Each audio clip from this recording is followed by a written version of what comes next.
Hi, I'm Beverley, and for those of you who don't know me, I am a first response trainer for Girlguiding Scotland, and I am first aid officer for East Renfrewshire, and I'm also a rainbow leader.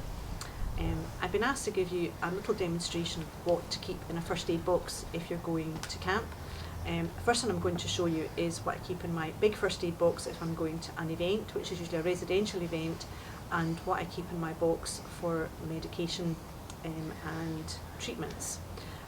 I've also got a little bit I can show you for the grab bag that you use if you're going on a day trip, which again will be much smaller than this, but we'll do quickly over that. So this is my big box, and I keep a lot more than most people, but the basics should be the same. So most important now in this time is PPE. So I've got hand sanitizer, I have gloves, which are in here. You can get all different kinds of gloves, but this is quite a useful wee box. Masks and plastic apron. So these should all be in your first aid box now. That's the first thing you would need to have. So most people will have plasters on their first aid box. So you have ordinary pink plasters, which are for minor cuts and grazes. Assorted sizes, you can get them anywhere. You should also have blue plasters, because blue plasters are for kitchen, people working with food or people who've worked in the kitchen. They should either be in your kitchen first aid box or keep them in your first aid box or use them for anyone who's had a cut who's going to be working with food. If somebody has a cut or a graze and you've been asked to have a look at them, you'll probably want to clean the wound. So what I use for cleaning the wound is a wound cleaning solution. Girlguiding now don't want to use any antiseptics like Savlon or antiseptic wipes or anything like that. They just want you to clean the wound with either saline. This is pink saline. You can get it usually clear. You can get them on the internet. They're not expensive, or you can get them in the chemist. So this is wound cleaning. So I keep them in my first aid box. To clean the wound, I have a dressing pack, and again you can get these online. So in this is a little plastic galley pot, so you open it up and there's a plastic pot, so you can pour the cleaning solution into the pot. There's swabs, there's tweezers, and there's some cotton wool balls in that as well, and there's a drape. So we'd put it on to keep it clean, use that, and then clean your wound. Once you've cleaned your wound, you then need to dress it. So we already talked about plasters, so you can dress your wound with ordinary plasters. If somebody's allergic to plasters, you would need to have an alternative. So in my first aid box I have some of these paper type dressings. Again, you can get them in the pharmacy. You can get them in different sizes, so there's small ones, I've got bigger ones here. They're quite useful. Somebody's got a knee, because they tend not to come off if somebody's bent their knee or their arm, and they're a bit bigger than ordinary plasters as well. So I keep them in my first aid box. What I also have are steri strips or paper stitches. If somebody has a cut that is not closing, then paper stitches are really useful for putting over the wound. Now they're really, really easy to use. You open up the packet and they come in little paper strips. If you haven't seen them, they come in little paper strips, so you can really just cut the size that you need and put them over the wound, and then put a dressing over the top and just leave them on. They're really useful, particularly if it's a hand injury or somebody's got a knee injury, or something that's gaping. They're really, really useful. So I keep them in my first aid box as well. Cotton wool balls, again, really useful, and just gauze swabs, again, very useful for cleaning wounds. If somebody's got gravel in the wound, again, you might want to just pour it onto the swab and very gently clean the gravel out the wound. But lots of swabs are useful for cleaning wounds, and cotton wool balls. Bandages. You need a few bandages in your first aid box. So crepe bandages, which are these ones, are for support. If somebody's maybe gone over their ankle or got a sprained wrist, you would use a crepe bandage for support. Unfortunately, we can't demonstrate how to do bandaging. We may be able to do it another time, but again, you can see demonstrations online how to put bandages on. So a crepe bandage is for support. You get gauze bandages, which again, if it's to keep a dressing on, you can wrap that round just to keep a dressing on. So I keep a couple of these in my box as well. I have tape to keep your dressings in place. Also, you should have in your first aid box are triangular bandages. These are really, really useful. If somebody has got an arm injury, you can use it to support it. Again, we would normally demonstrate this, but we can't do this here. We'll show you some pictures later on.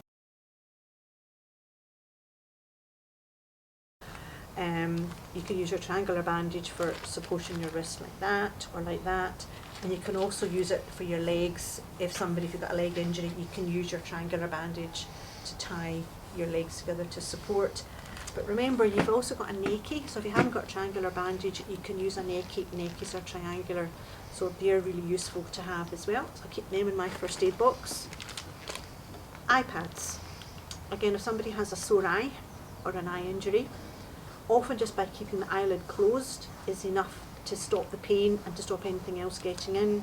So it's very easy. You can irrigate the eye with some saline and then put an eye pad over it. So you close the lid, put the iPad over it, and then just use some tape to keep the iPad in place.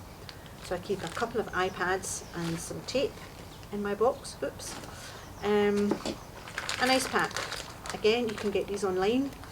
This is one that you just squish. So if somebody again has fallen over and has a swollen, wrist or an ankle or a knee, if you haven't got anything frozen, you can use that. And again, you squish it and you put that on, and that will help to keep the swelling down. Don't leave it on for too long. Don't leave it on directly again. But they're very useful for having if somebody has a sprain or a strain. I also keep a couple of bits of tubi grip in my first aid box. Again, not everybody will. This is just what I do. Again, some of these probably are for my own personal use. Having had a sprained ankle at camp, I was very glad that I had a bit of tubi grip. And they come in different sizes, so I keep them in my first aid box as well. I have scissors, large pair and a small pair. I have tissues. I have sick bags, really useful. Children unfortunately can get sick during the night. I have sick bags. These are really good just for keeping in my first aid box.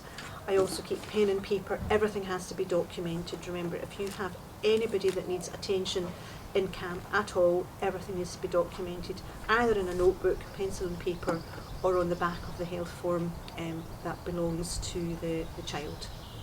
So this is my dressings first aid box. Now these ones don't have to be locked because anyone can get access to these if you're not there, and it also means somebody can bring it down to the field if you need to transport it. So this is my dressings box.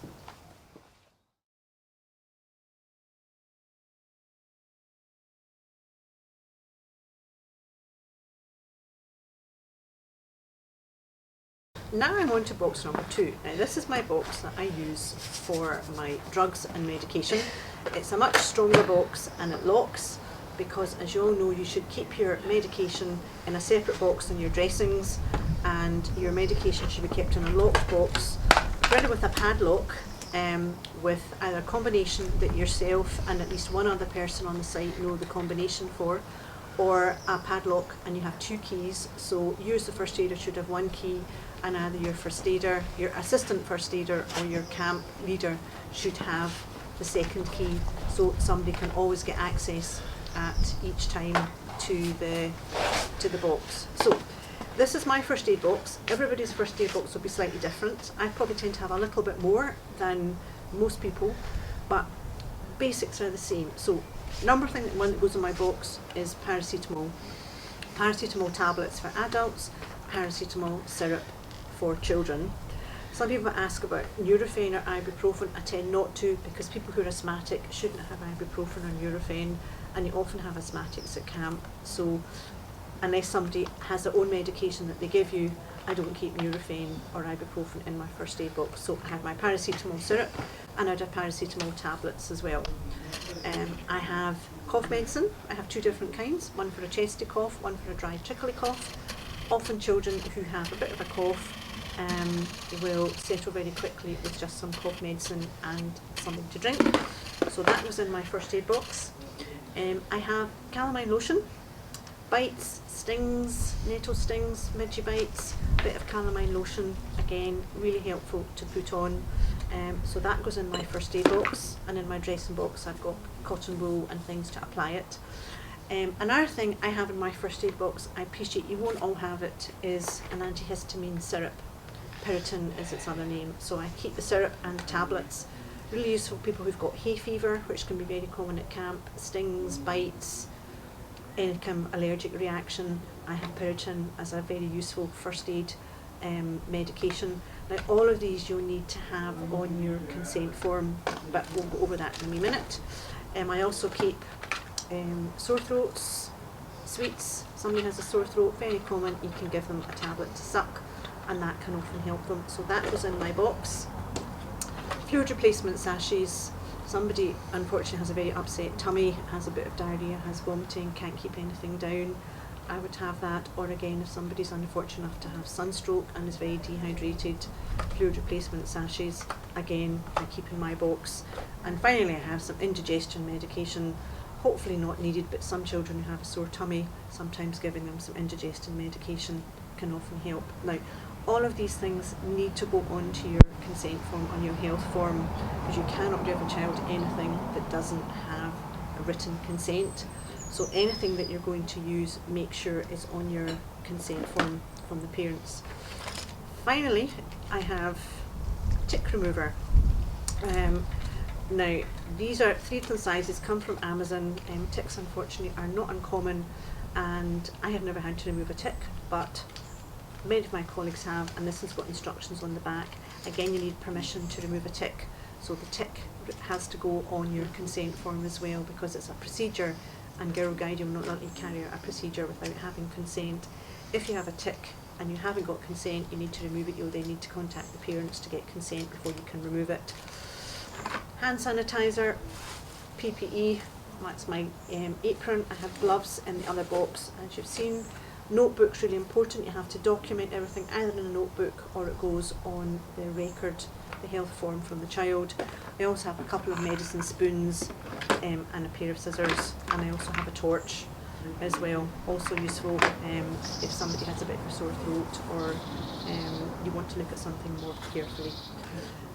Masks, again we've had them in the other box, so this goes into my box and the box gets kept locked in the first aid area. As I say, it's important you have 2 keys, and any medication that the child gives you has to be kept in a locked box as well. Make sure any medication is labelled, not just the box and the packaging, but actually if they give you an inhaler, make sure the device is labelled. You could have more than one child with a similar device, so just make sure they're all labelled. So that is my drugs box.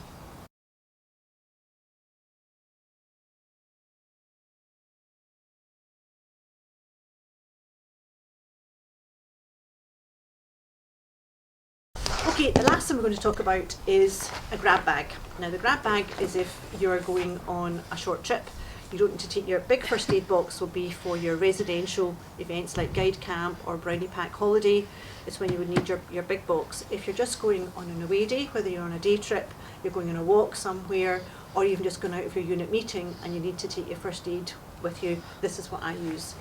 Ordinary rucksack, lightweight one. In it I have a very small first aid pack where I've got a few dressings, some plasters, some cleaning solution, a couple of steri strips, a pair of scissors, just a small version of the dressings pack, so I have that.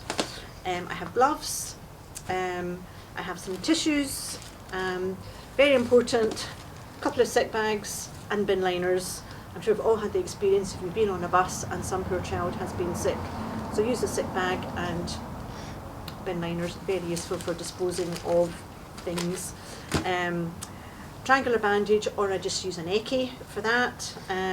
Maybe have a bit of compression band. If you're going on a walk, maybe take some compression bandage with you. Again, if you're going on a walk, some of these heat blankets. I also take some Calpol melts because they're easy to pack. Now, because you don't have a consent form when you're on an away day, if you are going to give a child paracetamol or Calpol, you would need to have permission from the parent. So you would need to have contact details, contact the parent before you give them that. Bottle of water is also useful. Again, it can be heavy, but you would again make up your grab bag depending on what you were actually doing. So that is grab bags.